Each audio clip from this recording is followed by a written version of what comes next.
Well, then we'll get started because I don't want to make you folks wait any longer. So I do appreciate you logging in when you did and kind of being on time. That's great. Okay, so tonight we're going to talk all about using Facebook pages.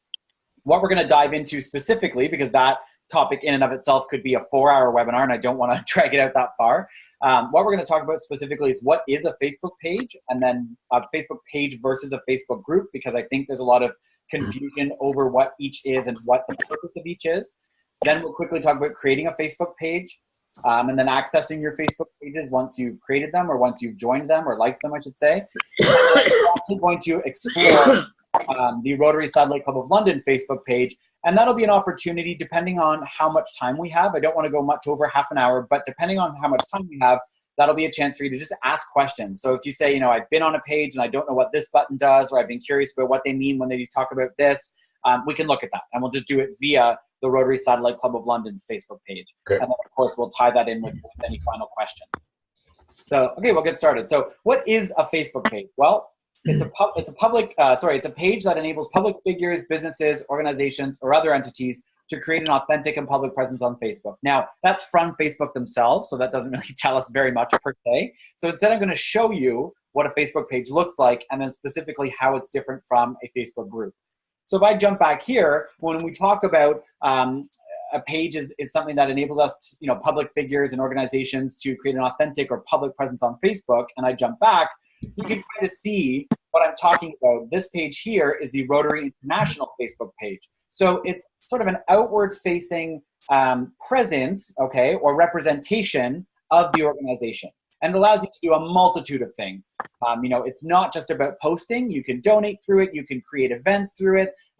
People can post reviews of your organization, or if you're doing it for a business, you can do reviews of the business. So, a multitude of things that you can do, and we're really only going to have time to talk about a slice of it, but hopefully it will sort of whet your appetite and propel you into wanting to find out more and seeing, how far can I really go with what's available via the Facebook pages. So, next thing is, what is a Facebook page versus a Facebook group? Think of a Facebook page as the public representation of a group or an entity, okay? So for celebrities, for example, there will be a Justin Bieber Facebook page, okay? There will be a Game of Thrones Facebook page, and that's usually the official page from the company, from, in this case, HBO, for Game of Thrones, or, in Justin Bieber's case, it's his official page that's, managed and used by him. Okay, think of it that way, the external presence, as it were, on Facebook. It's public, so anyone can like it. People don't have to be accepted to like the page, okay? Anyone can like it. And again, it's sort of the official external facing page. And the terminology you might see used for the page is things like liking or following. Facebook groups, however, can be public or private, but are generally more private. It's meant to be internal communication for a select group of people, okay? So think about that, small group communication for people to share their common interests, express their opinion. There you go. And in the same vein, like with any group, you join that group, okay? And the terminology is important because, as I show you on the next page, I show you how to quickly tell the difference between whether you're dealing with a group or a page, and it's largely based on the vocabulary. So I'm going to skip to the next slide, but we might come back to this in a moment. So I'm going to jump ahead. This is an example of the top part of a Facebook group. Now, in this case, this is the District 6330 Rotaract Committee. This is a group. This is not an outward-facing page. This is for internal communication for those who are in the committee. How can I tell it's a group? Well, it says that it's a closed group, so I know it's not a page. As I mentioned before, you have to join the group, and it tells me right here that I'm joined. And therefore, once I've joined, I become a member. So you can just kind of tell from the terminology that you're in a group, something that's closed, something that is sometimes invite only, or has to be your membership has to be approved. Okay. Now, if I go to Facebook page, okay, so this is the Rotary Satellite Club of London page, you see terms like liked or following in the same way that you would like or follow a group about Game of Thrones, or sorry, a page about Game of Thrones or Justin Bieber. All right. Now, what I think confuses people is that, there is a public page for Game of Thrones. There's a Facebook page produced and sort of managed and whatnot by HBO called, Game of Thrones. But then there are also our fan-based groups that have been created that are, closed or private groups, and even if some of them are public, that are, again, all about Game of Thrones. So you could be looking at these two going, well, How do I know which one to follow or join? How do I know the purpose of each? Okay, so we'll talk a little bit about including that aspect of it when you're creating your page. Another couple things that you can tell you're on a page is that you have this handle. That's to try and make it easier to locate and easier to search for. Now, think about it this way. A public page is something you want to be easily found. A group, not so much. So it makes sense that the handle is very much visible in a Facebook page, whereas if we go back to the group, there was no handle because it's a closed group. I don't want people finding this group and joining it, right? Because I want to be able to decide who's going to join. And again, if we go back here, you can send a message to a Facebook page. You can't send a message to a group because think of it this way. If I'm sending a message to a group, who am I sending it to? Well, I kind of have to be sending it to everyone in the group. Whereas in this case, it's effectively that I'm sending it to the Rotary Satellite Club of London, and that will go to specifically one of the administrators of the group. So I might get a message saying, this person has sent a message to Rotary Satellite Club of London. Because I'm an administrator on this page, I would then answer it. But even when I answer it, it's going to be answered as though it's coming from not Kirk Langford, but Rotary Satellite Club of London. So from the entity that you're representing. Okay? Yep. So I'm going to jump back to this slide. Are there any questions so far about what a Facebook page is and how it differs from a Facebook group? Nope. Perfect. Okay, so let's jump forward. Okay, so if you want to create a Facebook page, now I guess really I should have a slide in here to say, should your club have a Facebook page? But in my mind, it's not a question worth asking because the answer is always yes. Your Rotary Club, even if you're not really active on Facebook, it is beneficial to have an external, right-facing page. Because even if one prospective member goes online and wants to find out where your club meets and they don't necessarily think to look for a website, but they can't find anything on Facebook, already they start to go, well, I tried to search for, something in Paisley about Rotary, but I couldn't find anything. So you know what? I gave up. So even if it's a page that's, again, hopefully you're updating it regularly, hopefully you're posting to it regularly, but even in those cases where you're not, it's still better to have a page there that at least says, here's where we meet, here's when we meet, here's a phone number if you want to call someone, here's an email address. It at least sets up that initial point of contact. So yes, your club should have a Facebook page, and it doesn't take very long to set up. So you simply go to the top of your Facebook profile. You'll see these multiple buttons here. You click create and you click page. Okay. Then you click, you'll have the choice of a business or brand or a community or public figure. Obviously, Rotary is a community or public figure, and so we click get started. Then you just name your page. So generally speaking, Rotary Club of blank. I have seen some variations on that, ones that just do the community name, ones that really kind of make it vague. I think clarity is better. So I wouldn't just put, London and have the Rotary wheel. I would put Rotary Club of London, Rotary Satellite Club of London, Rotary Club of Mildmay, whatever it might be, okay? And then a category. And then you click continue, and it's going to allow you to fill out a whole bunch more information that we're going to look at in a moment. But before I do that, I just wanted to show you some examples of what other people have done for categories. So here's some examples of existing Facebook pages, okay? These are all in our district, obviously. So what they've chosen are two main designations, community organization and nonprofit organization. You can select more than one, and it probably makes sense to, so that if they're searching or if they're searching for nonprofits or if they're searching for community organizations, they would find you in either case, okay? Rotary in London, they have made this page because of the fact that there's multiple clubs in London, and they want to make sure that people, when they stumble upon, the Rotary Club of London South's page, that they don't go, oh, well, I can't meet Friday mornings at 7:30. I guess Rotary's not for me.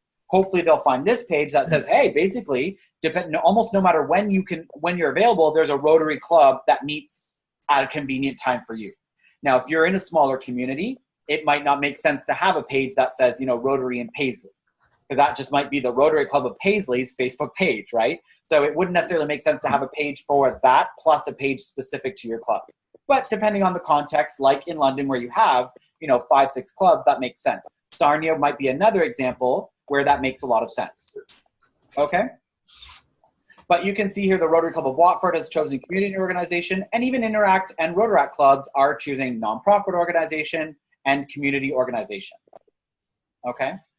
Any questions so far? All right, not seeing it here. So far, so good. Perfect. Okay. Now, once you've created the page, so like I said, you'll go back to here, you'll click continue once you've entered that information. It will ask you for lots more information. You can fill out essentially as much as you want at this point. But what I want to show you is then how to access your pages once you've created it and then be able to edit those pages. So accessing your Facebook pages is quite straightforward. You go back to your home page. So if you are back here at the top, you would just click home, okay? And then on the left side of the screen, you'll see your name, a whole bunch of options. So Messenger, Watch, Marketplace. And if you scroll down a little further, you have pages. Click on pages and you will see suggestions. So those are based on pages you already like and your interests. Facebook is trying to use its algorithm to say, hey, we think you might like these extra pages. Invites to other pages, okay? So if a friend starts a business, it's not uncommon to get an invitation to like their business page, okay? And then your currently liked pages, so the pages that you already like, and that's what you're seeing here for me. Now I have a list and a list, but I just provided the top row. So we've got the Rotary People of Action editor, the London Tea Company, and a friend of mine is in a TV show called #Adulting. So those are 3 pages that I've liked. And then, so those are the ones that you've liked. Now to access pages that you are either an administrator or a moderator or an editor on, you would click your pages specifically. Okay, so liked pages are just ones where you clicked like yourself. Okay, so when you were on a page, and I'm just going to jump back, you clicked like on someone else's post, or sorry, on someone else's page. Again, your pages are pages that you have some sort of administrator access to. And then, of course, you can click here also to create a page. Okay. Kurt. Yes, go ahead. This might be the time for me to try to get clear the difference between liking and following. Okay, yes, yeah. So actually, I'm going to jump back to that, Jerry, or rather, I'm going to skip that for the moment because when we dive into my club's page, I'm going to show you what that looks like in terms of what it's asking. Okay, thank you. Yeah, you're welcome. Kirk, I'm trying to follow on my phone, and I went to my page, but when I go to my page, I don't have the same titles that you just showed me. So why would that be? Is that on this page here, you mean? You don't have top suggestions, invites, and liked pages? Correct. So that's probably, I mean, the mobile platform is always different. I would have to take a look at it to find out exactly where those same options are. But that's fair enough. That's fair enough. It's because it's on the phone. All right. Yeah, they should be somewhere on there, but it's pretty common to have the mobile platform be a little bit different in terms of navigation. Yeah. All right. Thank you. Yep. So then again, once we're in the Facebook page, I just click on the page anywhere on this box that I want to get to the page. Okay. And then the very first opening is going to take me to home. Okay, and that was when I jumped back here. Sorry for all the jumping back and forth, but that's what this is, right? So it shows me I'm home. I can create a post, you know, kind of that introductory screen, okay? But in this case, the one thing I want to highlight that I think is the most important part for a Facebook page is this page, or this section is the About section. You want to have it filled out and you want to have it as complete as possible, of course, with whatever is relevant. Because again, even if you're not going to keep your page up to date, or rather you're not going to be posting regularly, at least the basic information is up to date and relevant to your audience. So again, someone comes up to here, maybe no one's posted to my page for a couple of months. Hopefully that's not the case, but it might be. But at least they can find where we meet, they can find how often we meet, and they can find at what time, okay? And then of course here they find a couple other things. They find out that we have a username so they can message us. You know, we have a website, which is the Rotary Club of London. We have an email address, when we were founded. You know, so they can at least see a couple of things. They can see that our mission is service above self. So again, the more information you can provide there, the better. Now, you will probably notice that this is very much meant for businesses or, you know, nonprofits that are, you know, have hours of operation, which you can see, for example, by the hours. One thing that I personally don't like is that when you're a not-for-profit or rather a community organization like ours, I mean, this is closed 99% of the time. So it looks a little bit silly because someone almost never is going to end up on this page and go, now open for business. But again, it's meant for more something like the Canadian Cancer Society, where they might have an office that is open from 9 to 5, for example, okay? But once you get that initial part filled out, and you can see if you're an administrator, you have the option to edit a lot of these details, get that set up, make sure it's complete, and then start worrying about this other stuff. Worry about photos and posts and how do I do an event and videos and so on and so forth. But start with making sure that info section, excuse me, is as complete as possible. And funny enough, I just noticed that we actually don't have the time of our meetings. We have the frequency and we have the location, but we don't actually have the time. So I'm going to be adding that after this webinar. So I'm glad I noticed that. So there you go. Something that I can improve on our own page. Okay. Any questions about this first? And all of this stuff we can do after the fact. Like we have a Rotary Club Facebook page. Yep. That I look after, but I'm not sure about, I haven't looked at the category and all of this about. I can do that at any time. Exactly. You can edit any of that. Yeah, you can edit it. Yeah. Okay. The only thing is, Jerry, that you'll have to be an editor or an administrator on it, or some level of administrator to I'm change it. I can show you what that looks like. Yeah, no, I'm it. Oh, you are. Okay, perfect. Good. Okay, good. Thank you. Yeah, you're welcome. So posting to your Facebook page, this is one of the few, again, we have a ton of options of what we can do. We can do photos and videos and all these things. Unfortunately, we don't have time to cover everything. So I'm just going to show you how to do a basic post, and then we'll dive into just going into the page and answering any questions that you have, okay? Good. One thing that's important to keep in mind is, again, you are representing, or from Facebook's point of view, you are posting, you're Jerry, you're sitting behind your computer and you're posting, but you're not posting necessarily as Jerry. You're posting as the Rotary Satellite Club of London. So what you'll notice is that when it says write a post, it has the image that matches the page. It doesn't have your personal Facebook picture. Yep. Because in their mind, you want to be posting as this entity. So if you want to change that, and generally you won't want to, but in the case where maybe you go, I actually just want to post as Jerry. I don't want to post because maybe I'm not talking about a Rotary event. Maybe I'm actually talking about another community organization I'm with, and I'm trying to share that information to this group. Well, in that case, you would click on that button there, and it would actually allow you to post as different people. So in this case, I can post as myself. I could post as the Rotary Satellite Club of London. And in this case, because of my work, I could post to Scholars Education Center. So do keep that in mind.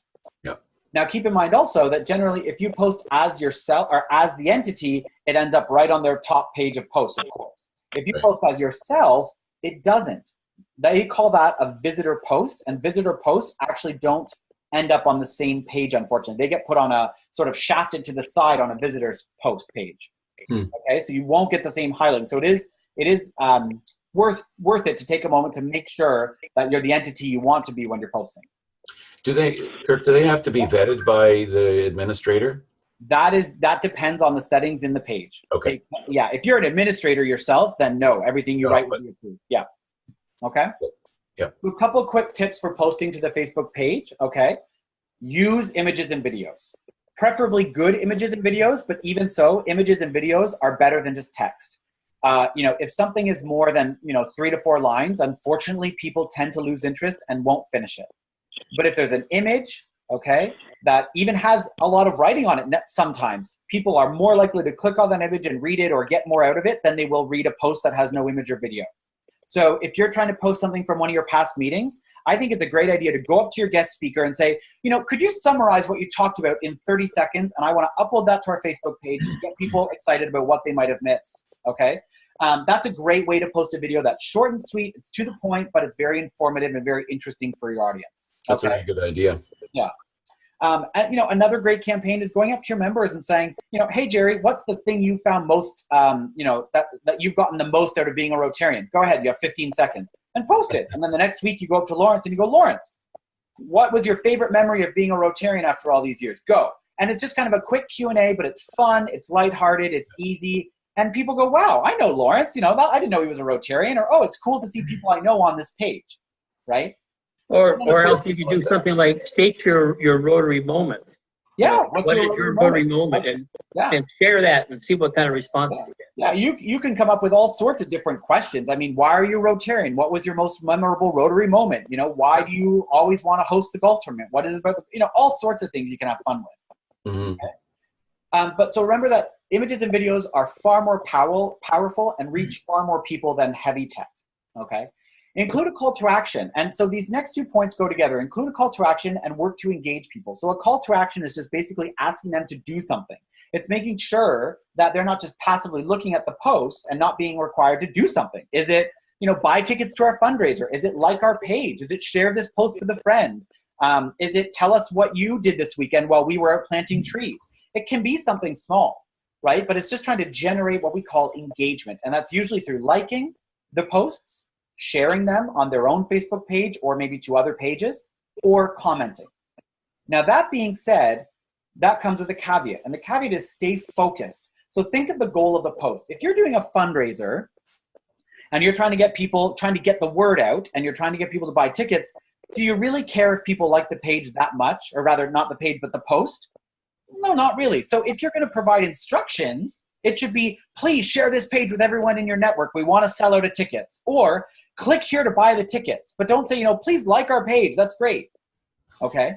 Make sure that you're thinking for each post, what am I trying to get out of this? Right. What you'll find is a lot of people start to default to just sharing everything, right? If it's a Rotary-related post, they want to support Rotary, and they'll just share to their page. They'll share to their profile, to their blue in the face. But then what also happens is it just starts to become part of the noise, and it gets ignored.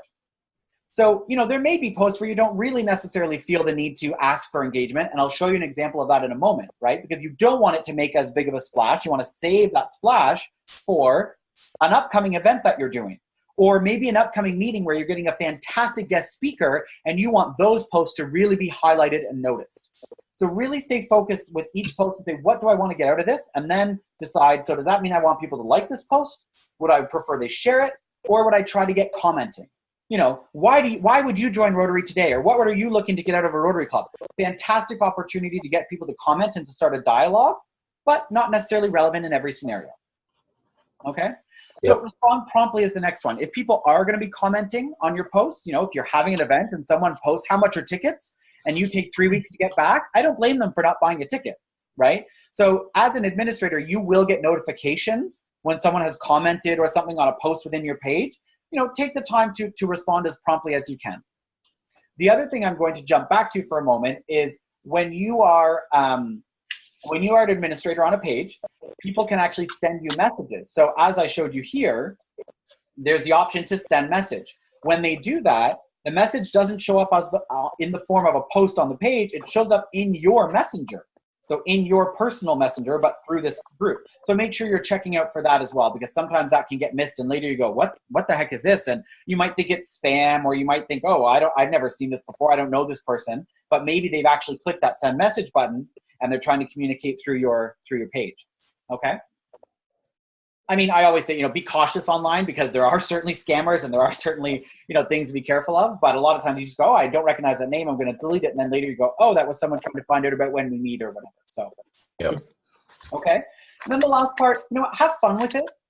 I think so many people go, oh, well, we don't have a strategy in place for this, or we don't have this, or I'm nervous I'm going to mess it up. It's pretty hard to mess it up, and you can delete almost anything. So if you do post something and it's not the best, or you accidentally take a photo and it gets uploaded and it's just a picture of your nose because you didn't have the camera set up and yada yada, you can delete it. Don't panic. Have fun with it. Enjoy it, because if you don't enjoy it, just like with Rotary, what's the point, right? But do remember, though, that it is a public page. I think some people, if you do know a lot about Facebook pages, what you'll find is some people forget the difference between a page and a group, and they start treating the page like a group. So you start to see very opinionated posts and comments, and you start to see maybe even political things and religious things and stuff that, given Rotary's mandate and the fact that it is, a non-political secular organization, it's just not appropriate. And so for a potential visitor reading that, they might go, ooh, gosh, this is outside of what I'm comfortable with. So do make sure that you remember that it is the outward-facing representation of your club. Okay?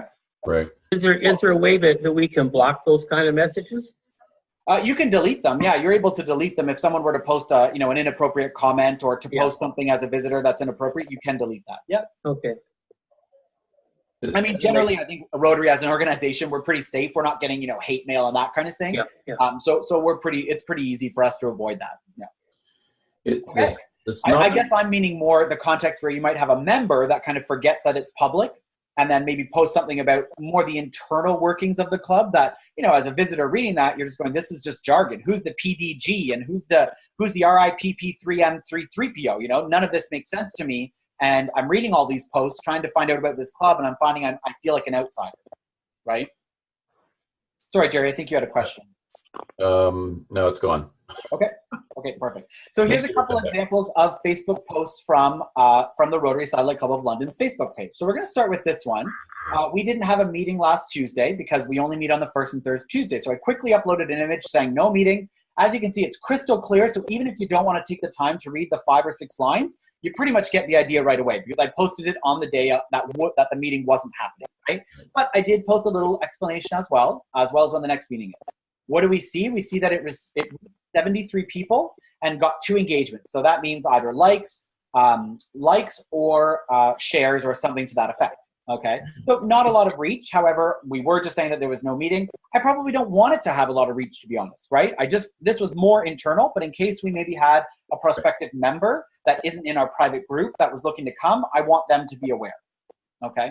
Yep. Next post, we had a member induction of Heather McDonald. And so we got a pretty good reach for that. 186 people reached, 40 engagements. Again, I used imagery. Really everything you needed to know was in this little box here. So you only had to read about 3 lines, but I did add a little blurb as well, just to make sure that there's a little bit of extra support. I got her picture in there. You know, it's a nice, fun, good image, right? You know, we had someone comment on it because this was a person who came to our meeting a couple of weeks ago who said, oh, I really enjoyed it. So that was great. And we got 40 engagements, okay? So you're seeing images are getting pretty good engagement so far. Well, then one of our members is currently in Mexico and is actually doing some research for us on a potential international project partnership. Well, wow, look at this. 433 people reached, 73 engagements, okay? You know, quickly using a hashtag, talking about working on vacation. She actually also uploaded a video of a presentation that they did. So, I mean, what a great way to engage just from a short little video and a quick little post. You know, this didn't take her more than, 30 seconds or a minute to post that. And look at the engagement that we got for that. And as I was mentioning before, I'm happy that these 2 posts got more engagement because I'm not too concerned that the no meeting one didn't get, 500 likes because I'm okay with that. I don't want that. I want the bigger splash to be these sorts of okay, so just some examples of what's possible, all right? Yep. So Kirk, can I ask you that notice you had about Heather? Yes. Is that a template that you had that joined us as we induct so-and-so? Like, is there a template or is that something that you guys made up? Oh, that's actually just something that I use. I'm a big Google fan, and Google has a program called Google Draw, and it's or Google Drawings, I think, and it's very easy to make quick little drawings. So I just took this picture from Facebook. I had this image from the Rotary Brand Center, or rather the logo from the Rotary Brand Center, and then I just added this text. Done. Okay.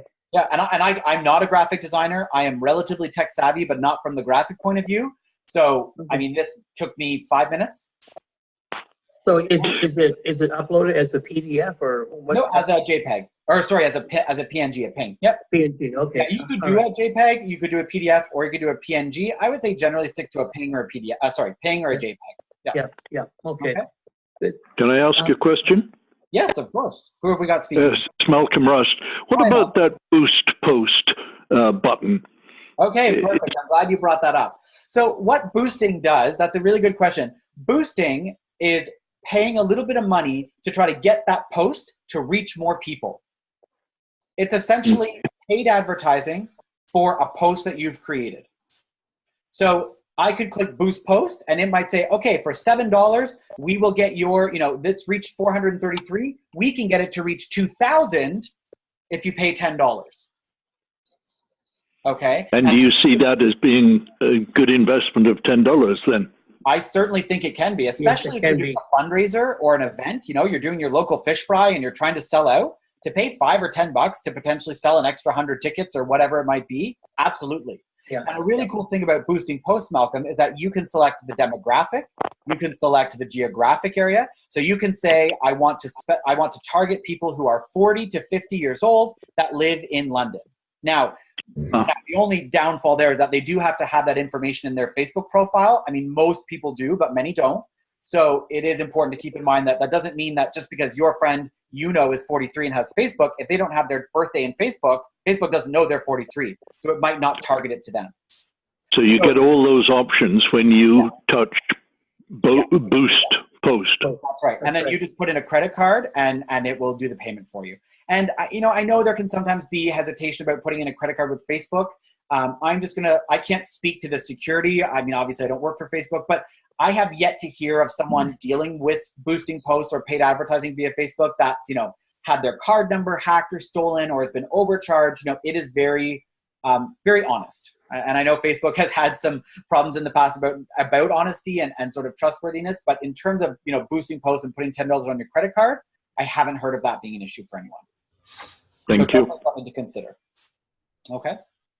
Yeah. So essentially, it's like taking a personal ad, or rather a public ad like this, and making it a paid ad just to get a better reach.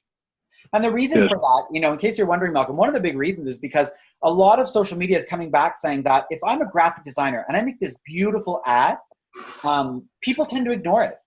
People are looking for personal, things that they can connect with. So when someone sees a picture of Heather McDonald, they go, I know Heather, or wow, that looks like me. I'm that kind of person that might join this club, as opposed to this beautiful image of a model that I've thrown on there and everything is just so perfect. You kind of go, it's just another ad. Yeah. So that's what boosting posts has been all about, is trying to get an ad that's very authentic, reach a wider audience. Very good. So Kirk, if I get a message on Facebook saying the Bay is having a sale, does that mean the Bay's Facebook page boosted it and therefore I was in the target audience and that's why I heard about it? Now, probably if it's something as big as the Bay, it's probably not a boosted post. It's probably a legitimate paid advertisement through Facebook. But it could be a boosted post. But in either case, they are selecting the demographic, they are selecting the geographic region. So it really, in that case, it doesn't necessarily matter whether they boosted a post or were a full-on paid ad, like a typical Facebook advertising. Yes, they were able to pick your demographic. They were able to pick maybe your city. Maybe it was based on current pages that you already like. Generally speaking, for boosting posts, you're looking at more smaller organization type things or smaller businesses. Yeah. Okay. All right. So let's quickly, it's already 7:30. So are there any questions right now before we dive into the Facebook page for a moment? Just could you go over the post that the club president had sent? It said to check out hashtag Rotarian at work. What are these hashtags? Okay, so a hashtag, that's a good question. I'll jump back here because actually we have Rotarian at work. What a hashtag is it's basically a way of indexing posts by using these hashtags that become searchable by certain terms. So I'm on vacation in Paris, and I want anybody who is looking for pictures of the Eiffel Tower, because that's what my picture's of, or searching for things about Paris, to be able to search for my post. And I want it to show up in searches. I want to become Instagram famous or Facebook famous. So at the end of my post, I put hashtag Paris, hashtag Eiffel Tower, all one word, right? Now that means if someone is on Facebook or Instagram and searches hashtag Paris or hashtag Eiffel Tower, my post will appear. So it's essentially a way of indexing your post to make it searchable, okay? So, and what you want to keep in mind with hashtags, and we're going to have another another webinar that talks a little bit more about that when we talk about Instagram, but essentially you want to make sure your your hashtags aren't too long and too specific. I probably don't want a hashtag for, Rotary Club of Paisley Barbecue Dinner 2019. That's just a little bit too specific. But I might have Rotary Paisley. And every time I'm doing something relative to the Rotary Club of Paisley, I do hashtag Rotary Paisley. And eventually, after 3 or 4 posts, I might only have 3 or 4 posts that have that. But after 2 or 3 years, there might be 300 posts that if I search hashtag Rotary Paisley, it comes up. And it starts to become it starts to trend. That's when a certain hashtag sort of takes off and becomes instantly popular. Or maybe not instantly, but very popular in a short amount of time. Becomes trendy. Rotary is using, you might do on a Rotary typical post, you might do hashtag Rotary, hashtag People of Action, because they're really trying to push the people of action. It would probably make sense to maybe do hashtag Service Above Self, right? Things that are relatively generic but specific to Rotary, but not too specific. Okay. Hashtag info you know. Yeah. Okay. Thank you. And one interesting thing, I don't think it does this on Facebook, but if you're on Instagram and you're about to post something and you're going to do a hashtag, if you type the hashtag, the character, and then start typing whatever hashtag you're looking for, okay, it will actually show you how many posts have used that hashtag. So that can be a help. So if I want to say,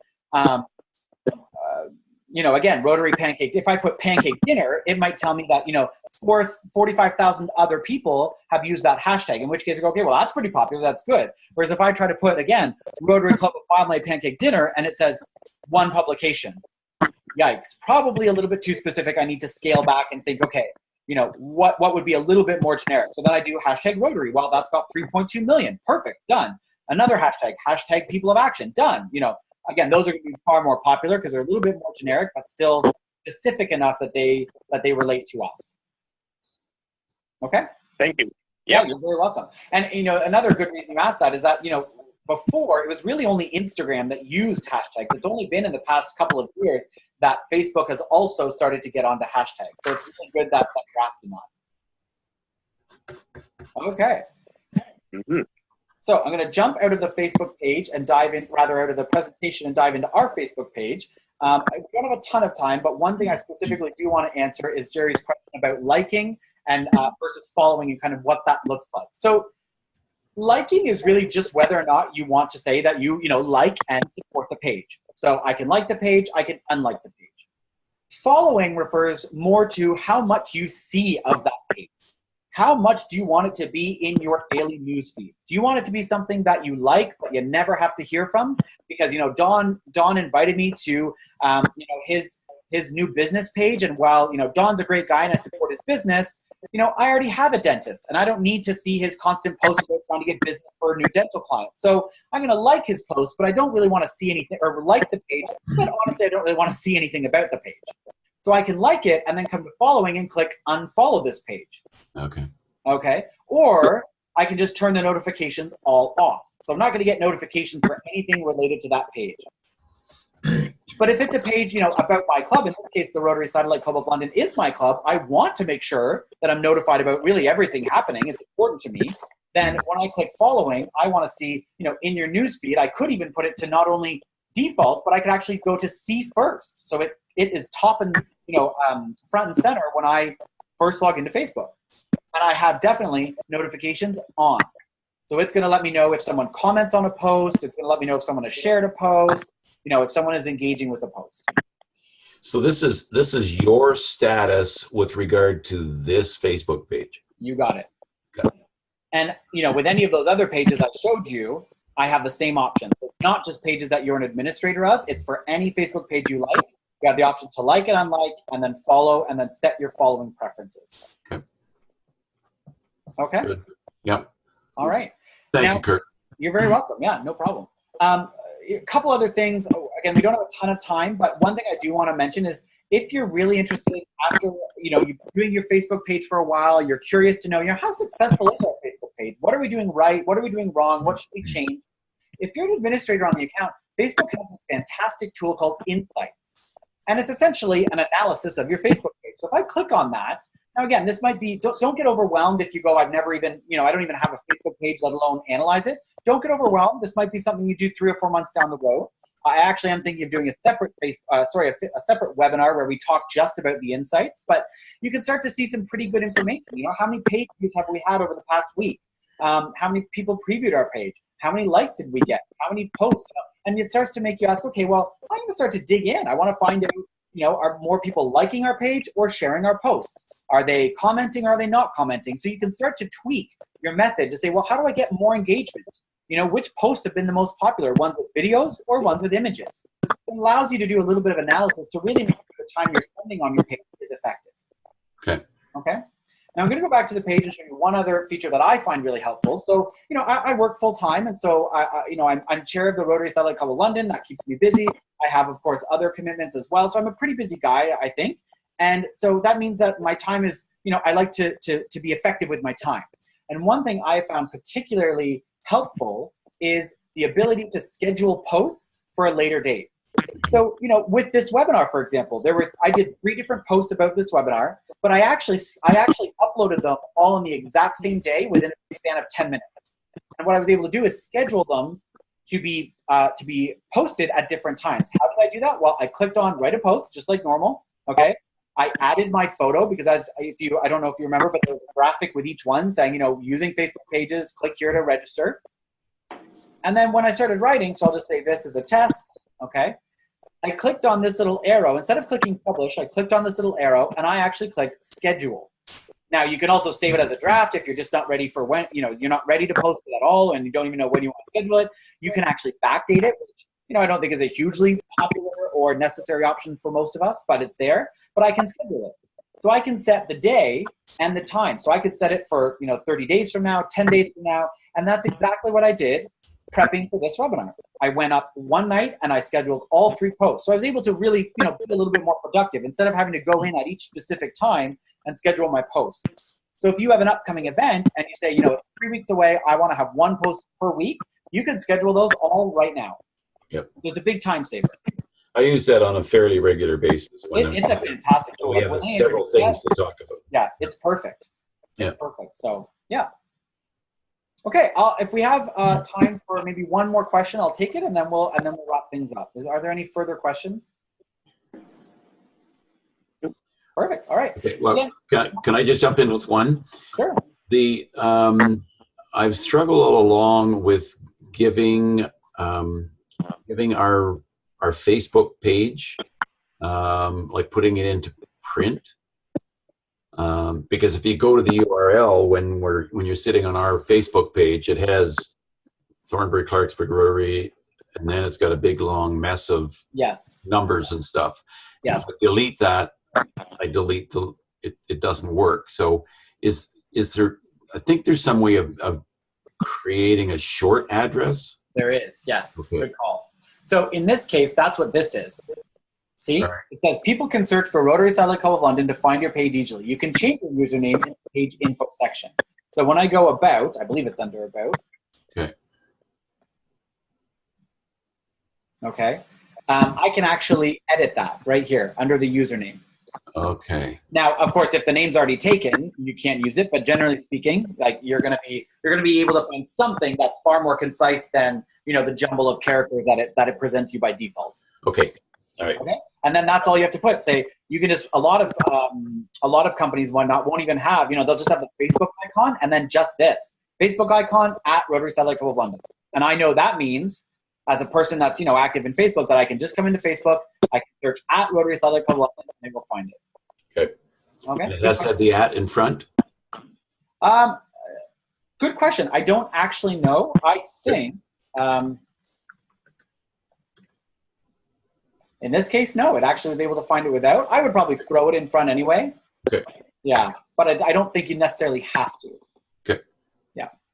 Okay. Good. Thank you. I thought it was there, but I was afraid to mess it up. Yeah, no problem. No problem. Yep. All right. Kurt, so can you hear me? Oh, yes. Yeah, I can. Kurt, we're doing a fundraising event and looking at posting the poster that we developed for the event. Now, does it make more sense to use that poster and then do the boost on it, or should we make it much simpler? Just have like it is our garage tour of classic cars. So just have the picture of a classic car, the date, the time, and the tickets available online, and keep it simple, and then make that the boosted ad. Generally speaking, I would say less is more. Keep it simple. Yeah. So if you can include, the need to know info, that's going to be seen more. People will tend to read more of it. And what you'll want to do if they have to buy tickets online, you'll definitely want to include the link to where they can buy tickets in the post, which is good. But yeah, I would try to keep it shorter. So a lot of times, the print version that you handed out at a meeting or whatever tends to be very full. And if that's what you're uploading, it's not as attractive and people will tend to ignore it a bit more. Right. Okay. Because again, with boosting a post, you're trying to get the biggest bang for your buck. And, I think we can all see when you go to, Google and Apple's website and whatnot, we're really in a time where simplified and minimalism and clean is what we're looking for. You go to a web page that looks too busy and too full and there's bright lights and there's click here. And it starts to feel like, a web page from the early 90s where it was just so full of text and whatnot where you kind of just go, I can't handle this. So less is definitely more. Okay, thanks a million. You're welcome, yeah. Okay, so I want to quickly jump ahead to advertising our upcoming webinars. We have a number coming up. You can register for any of them on the public image page of the District 6330 website, as well as I obviously put posts on Facebook, so you can sign up for them as they come. But you are welcome to sign up for all of them right now if you'd like to. And with that, I will also be sending out a post-webinar feedback survey to those who attended. If you could take a moment to fill that out, that does help us in future webinars know what you liked about it, what you didn't, the time of the webinar, the duration, the medium we used. It just gives us a lot of insight for future webinars. So we appreciate you taking the time to fill that out. And that's all from me. Thank you very much. And I hope everyone has a great night. Thanks so much, Kirk.